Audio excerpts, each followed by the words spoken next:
ছয় দফা দাবিতে গাজীপুরে বিক্ষোভ করেছে শহীদ তাজউদ্দিন আহমেদ মেডিকেল কলেজ হাসপাতালের ইন্টার্ন চিকিৎসকরা। সকালে হাসপাতালটির সামনে ইন্টার্ন ডক্টর অ্যাসোসিয়েশনের উদ্যোগে এই কর্মসূচি হয়।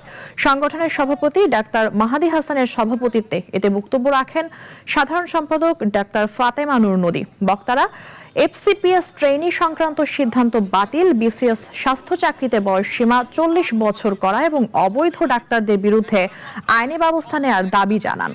দাবি না মানলে আগামীতে আরো বড় কর্মসূচির হুঁশিয়ারি দেন তারা। এই 20,000 টাকা হচ্ছে গিয়ে আমাদের এক মাস হচ্ছে গিয়ে আমরা ডিউটি করে তারপর হচ্ছে 20,000 টাকা পাই।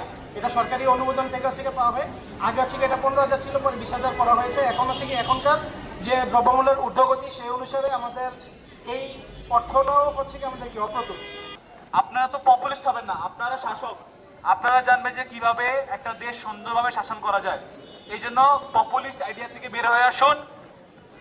বর্তমান এক্সিস্টিং মেডিকেল কলেজগুলোতে ফ্যাসিলিটিস চালু করুন।